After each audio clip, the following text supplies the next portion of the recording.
The job that still bothers me came in the summer of 2022, out in one of those Atlanta suburbs, where every street is named after a tree that doesn't grow in Georgia. Big houses, thin drywall, HOA signs at every corner. My company took a lot of jobs out there, mostly divorces and corporate relocations. This one was different only in one way. The client had paid the whole thing upfront, online, and wasn't going to be there. Our foreman handed us the sheet the night before. Full pack and load, 4-bedroom basement included. Access through the listing realtor who would meet us at 8, unlock the place, and leave. The owner's instructions were printed on the second page. Neat little bullet list. Pack kitchen, pack bedrooms, master closet items in wardrobe boxes. And at the bottom, underlined, basement cabinets are personal archive. Do not open. Transport as is. I was with 2 guys that morning. Dre, who I'd been working with maybe 2 years by then, and a newer kid named Perry. Perry couldn't have been more than 20. Nice enough. Talked too much on long drives. We pulled up around 10 to 8, the box truck idling on the curb, and the realtor was already there in her SUV, sunglasses on, phone in her hand. She let us in without a lot of small talk, said the client had been very specific that she wasn't supposed to walk through with us. Some privacy thing. She left the lockbox code, told us to lock up when done, and drove off inside of 5 minutes. July in Georgia has a specific heat to it. Not dry, it clings. Even with the AC in the house going, my shirt was stuck to my back before I finished the walkthrough. The place was clean in a way that felt wrong for someone moving out. Most people, by the day of the pack, are already living out of laundry baskets. There's cereal on the counter, cords everywhere, tape on the floor. This house looked staged, furniture in place, photos on the walls. The photos were all landscapes, no people in a single frame. Dre started in the kitchen. Perry took the upstairs bedrooms. I did the ground floor and the office. My part went fast. The office had 2 file cabinets, both empty, not even a paperclip. Desk drawers, empty. The bookshelves had books, but they were the kind you buy by the foot, all the same navy binding, no titles anyone would actually pick up. I taped up my boxes and marked them and moved on. Around 11, Perry came down and asked if I'd seen the basement yet. He said the door was in the hallway off the kitchen and it was locked with a padlock on the outside. I checked the sheet. There was a note about it. Combination written in pencil in the margin. 4117. Owner's handwriting, I guessed. I spun it in and popped the lock. The stairs were carpeted, which I remember thinking was strange because everything else about the basement felt like a workshop. Bare bulbs, concrete floor. The smell down there wasn't bad exactly. It was clean, bleachy. Not the kind of bleach you use to mop. More like the kind you'd smell in the back room of a nail salon. Sharp.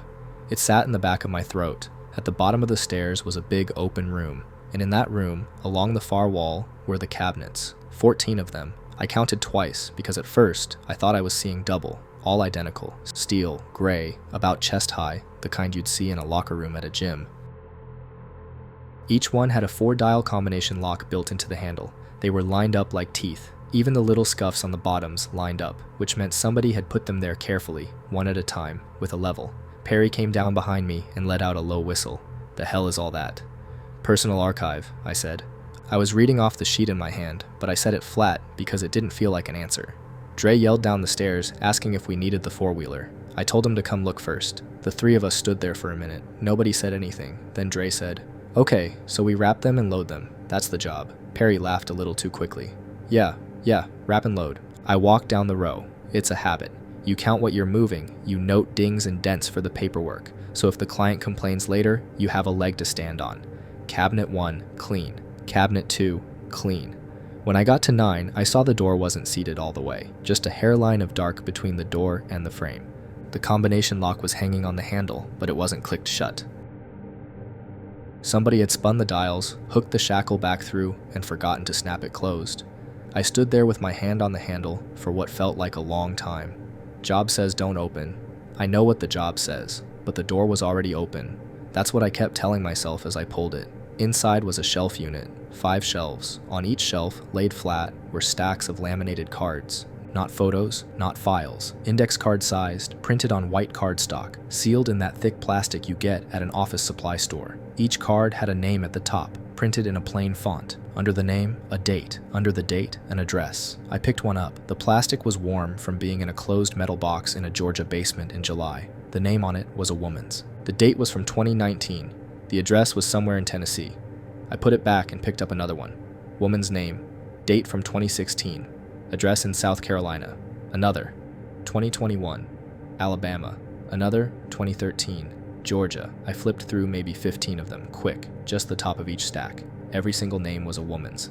Different first names, different last names, no pattern I could see except that. Dre had come up next to me. He was quiet, and Dre is not a quiet person on the job. He said, "Put it back." I put it back. We went upstairs, all three of us. Perry didn't ask what was inside. He'd seen my face, I think. In the kitchen, we stood around the island, and Dre started talking first, quiet, because voices carry in an empty house. "Not our problem," he said. "We wrap them, we load them, we drive them to the storage facility on the sheet, we go home. He paid. It's paid. Dre, I have 2 kids. Dre, those are names of people. You don't know that. Could be a customer list. He could sell insurance." Perry said, "He doesn't sell insurance." Dre wouldn't look at him. I said, "I'm not loading them." We stood there in the kitchen a while. The AC clicked on somewhere in the wall. Outside, a lawn crew started up 2 houses over. Dre put both hands on the counter and stared at the tile like he was trying to read it. "Okay," he said finally. "Okay, but we don't call from here." We packed up our tape guns and our clipboards like nothing was wrong. We didn't touch any of the boxes we'd already done. We closed the basement door and put the padlock back on. Perry's hands were shaking a little as he did it, and he dropped the lock once on the concrete. It rang out loud enough that Dre flinched. We got in the truck, drove 3 streets over, parked in front of a strip mall with a Chick-fil-A and a nail place and a UPS store. Dre sat in the driver's seat with the engine running. Perry sat in the middle, staring at his knees. I called it in from the passenger seat, the non-emergency line first. When I got to the part about the cards, the woman on the other end asked me to hold, and I heard her put her hand over the receiver, and then someone else picked up. They asked us to stay where we were. 2 county cars showed up in about 12 minutes. We told the story 3 times, once each. They took the address. They took the sheet with the owner's instructions on it. They asked if any of us had touched anything besides the 1 card, and I said just the 1, and I said I'd put it back exactly where I got it, and I hoped that was true. We didn't go back to the house that day. Our company got a call from the police that afternoon and pulled the job. The realtor got called too. I found out later, because a detective phoned me twice over the next week, that they came back with a warrant that night. He told me over the phone what they found. He didn't have to. I think he wanted to. The cabinets were full, not of paper. Each one held a set of personal effects, driver's licenses, house keys on keychains, jewelry, some of it inside little zip bags with a card clipped to the outside, a phone in one, prescription bottles in another, labels still on. The cards in cabinet 9 were an index. Every name on a card matched a set of belongings in one of the other 13 cabinets. They ran the names against the missing persons database. 7 of them came back as open cases, different states, different years. The oldest one was from 2011. The owner of the house wasn't home when they went back, and he wasn't at the storage facility on the moving sheet either. He'd left the state the same morning we'd showed up. They picked him up about 40 hours later at a gas station off Dover 20, west side of the Alabama line. He had a duffel bag in the passenger seat and a paper map on the dash. I don't know what happens to him now. The detective said it would be a long process. Multiple jurisdictions. Perry quit the company 2 weeks later, went back to his mom's in Macon, I heard. Dre and I still work together. We don't talk about it on jobs. Once, in the truck, coming back from a pack in Marietta, he said, out of nowhere, "You know he was going to pay us, and we were going to drive them for him." I said, "Yeah." He said, "He knew we'd drive them." I said, "Yeah, I still take basement jobs. I don't think about it every time. I think about it when the door has a padlock on the outside, which is more often than you'd guess. I always check the sheet now. I always read the notes, and I open the door slower than I used to." For 3 months in the fall of 2016, a man came into the internet cafe where I worked every single night, paid cash for 6 hours, and never typed anything. I know because I checked. I checked a lot. The place was one of the last real internet cafes left in Philly. Offspring Garden, near the bus stop, 1 block from the corner store that sold loose cigarettes. 12 computers, 6 booths with dividers, 1 printer that jammed if you looked at it wrong. The place smelled like old carpet and printer toner and whatever burrito somebody had microwaved in the break room hours before. The owner, a Korean guy everyone just called Sam, ran it mostly because he owned the building and figured why not. He gave me the graveyard shift because I didn't complain and I didn't steal. 10 p.m. to 6 a.m., 4 nights a week. The customers were what you'd expect. Cab drivers waiting out a slow hour. A woman from the shelter down the street who came in to email her sister in Ohio. High school kids using the printers for essays they should have done in September. October was slow. Rainy October, the kind where the sidewalks stay wet all night, and every car passing sounds like it's coming through water. The regular started coming the second week I was there. I remember because I was still learning the register. He walked in at exactly 10:45, and I know that because I glanced at the clock right after he closed the door. Tall guy, maybe late 40s, black coat, no umbrella even though it was pouring. He had a plastic Rite Aid bag with something square in it. He didn't say a word. Just walked up, put a 20 on the counter, and pointed at booth number 4. 6 hours cost $18. He waved off the change. He went to booth 4, sat down, and stayed there until 4:45 in the morning. When he left, he nodded at me once and walked out into the rain. The next night, he came back. Same time, same 20, same booth, same 6 hours. I didn't think much of it.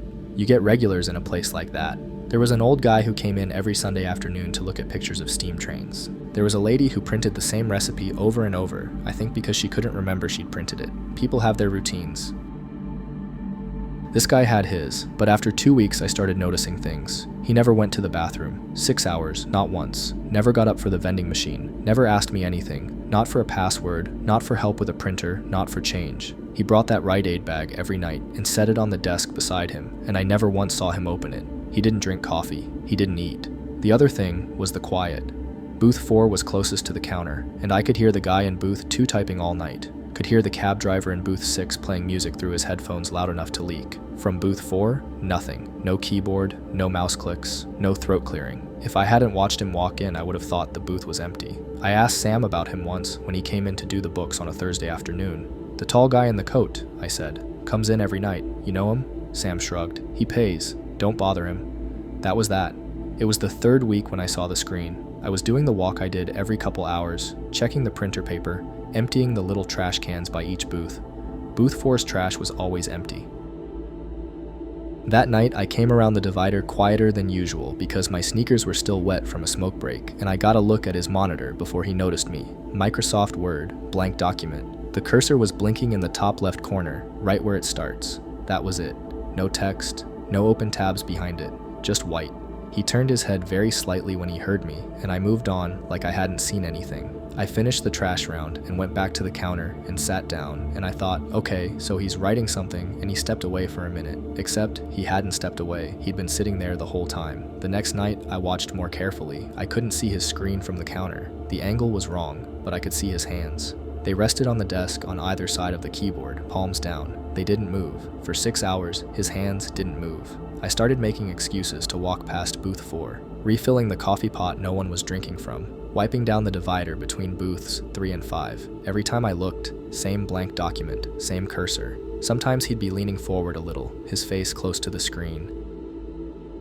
Sometimes he'd be leaning back with his hands folded in his lap, but the document never had a single word on it.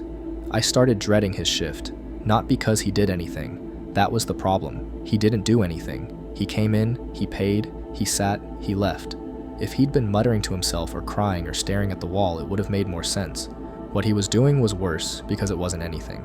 The first week of November, I told a friend about it over beers. He worked security at a hospital and had seen his share of odd ones. He laughed and said the guy was probably in some kind of program, court-ordered internet time, or a homeless shelter that made you leave during certain hours. He said, "Man, you work nights. You're gonna see weird stuff. Don't make it into a thing." I tried not to make it into a thing. But by the middle of November, I was counting down to 10:45 every shift. When the door chimed, I'd feel my shoulders go tight before I even looked up. He always came in with that same plastic bag, same coat. His hair was getting a little longer, I noticed.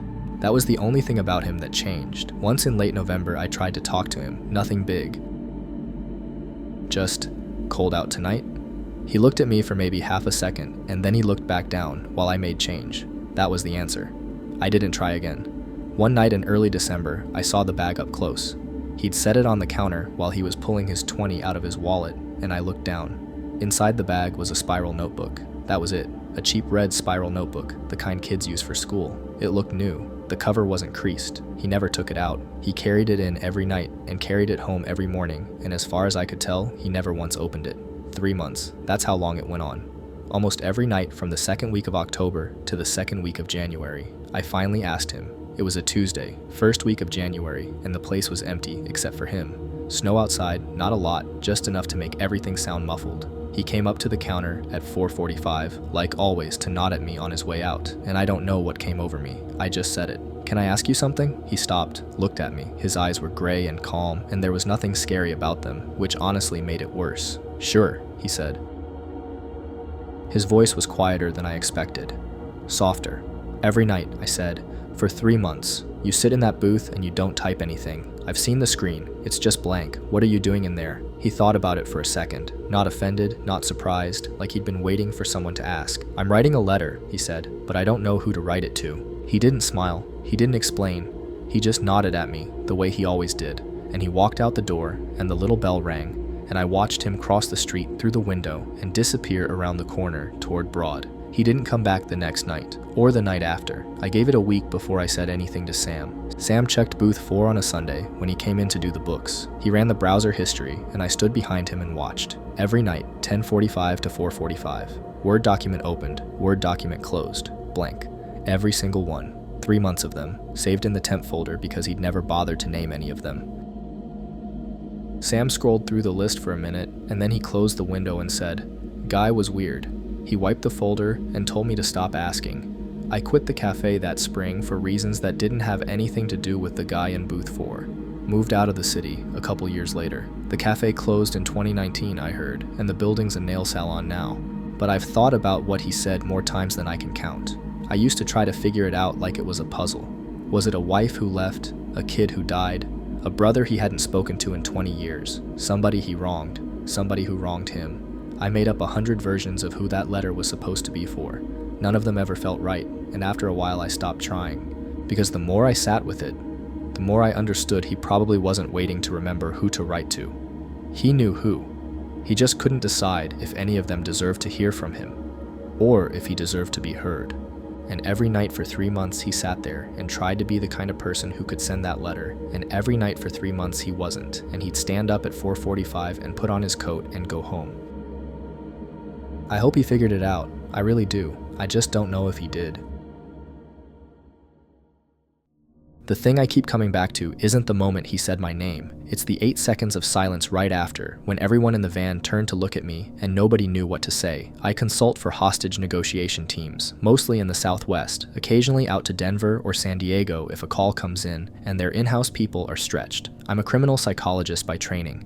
My job on a call is simple. I listen. I read the subject's speech patterns, breathing, word choice, what he escalates on, and what he flinches away from, and I pass notes to the primary negotiator. I don't talk to the subject. That's the whole rule. I don't talk to the subject. This was Phoenix, March of 2022. A guy had walked into a payday loan office off Van Buren with a shotgun and taken 6 people at gunpoint. 2 employees, 4 customers. He hadn't fired. He hadn't demanded money. He'd made them sit on the floor against the back wall, and then he'd called 911 himself. That's a strange call. That's not a robbery. Robbers don't call the cops on themselves. By the time I got there, the block was closed off and the mobile command post was set up in a parking lot behind a taqueria on the north side of the building.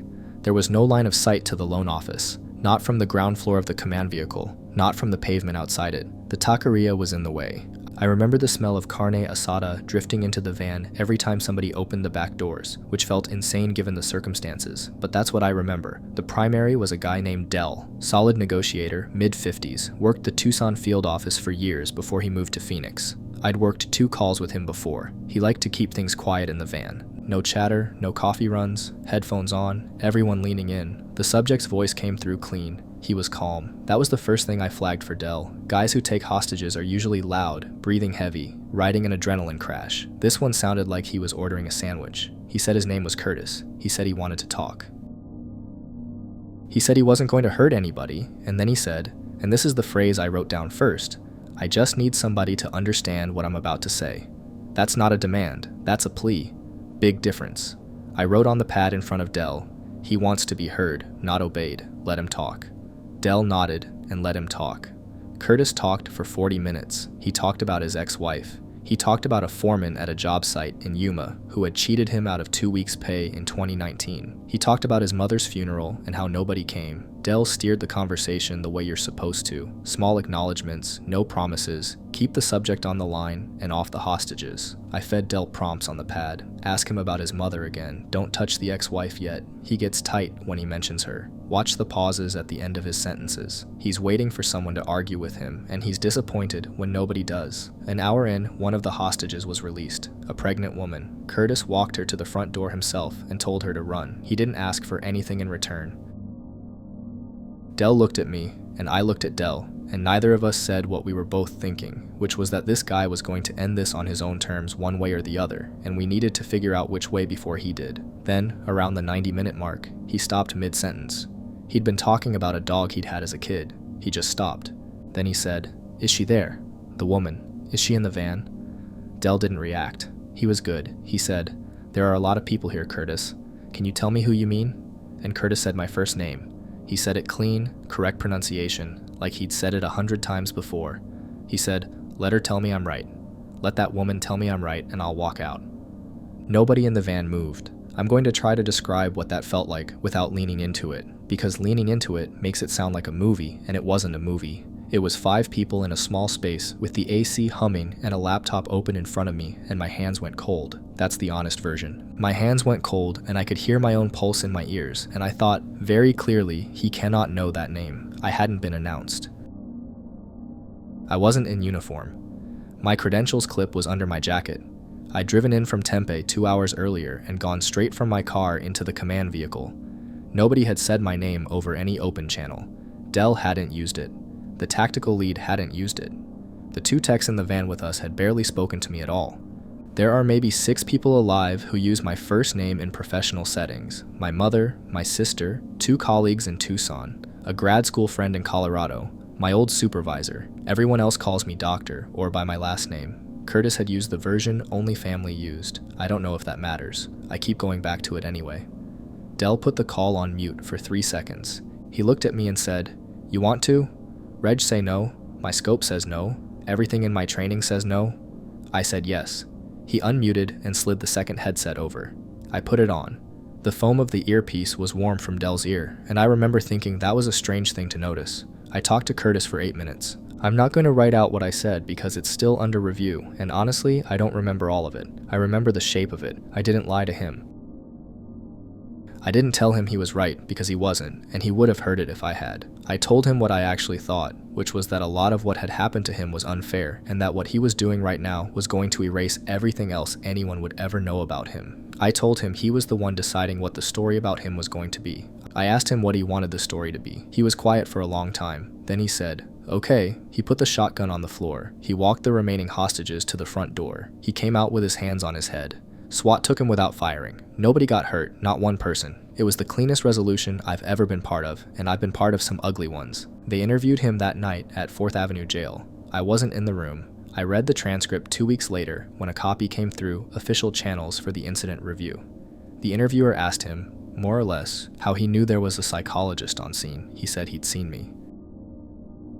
Said he'd looked out the window on the west side of the loan office and seen a woman standing near the command post, and he could tell by the way she was standing that she understood what was happening. That's the word he used, understood. He said, by looking at her, you could tell she got it. Fine, that's a normal answer. Weird, but normal. People notice things under stress. I have a specific way I stand on scenes, hands in my jacket pockets, weight on my back foot. I've been told I look bored.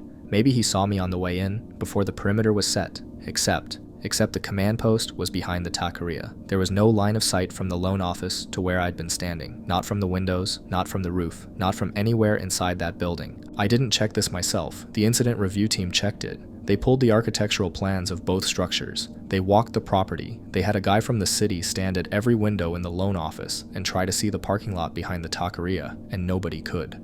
It was a solid brick wall and a 2-story building in between. I read the section on it 3 times. There's a diagram in the report. There's a paragraph that just says, subject stated visual contact with consultant is not supported by site geometry. That's the whole sentence. They didn't editorialize, they just noted it and moved on. I asked Del about it once, a few months later, over beers at a place near his house. I asked him if he'd ever figured it out. He shrugged and said maybe someone on the perimeter used my name over an open frequency and Curtis had a scanner. Maybe I'd been on a local news segment he'd seen. Maybe somebody who knew me had walked past his window at some point in the last year. Dell is a practical man. He offered me practical answers, and I nodded at all of them, and we ordered another round. I don't have a good ending for this. I still take calls. I've worked maybe 40 scenes since Phoenix, and none of them have gone like that one. When people ask me about it at conferences, and they do, because that resolution got written up in a couple of journals, I tell them the clinical version. I tell them how I made the call, what I said, why it worked. I leave the rest out. There's a copy of the incident review in a filing cabinet in my office. Every so often, when I've had a long day, I take it out and read that one sentence again. Subjects stated visual contact with consultant is not supported by site geometry. Then I put it back.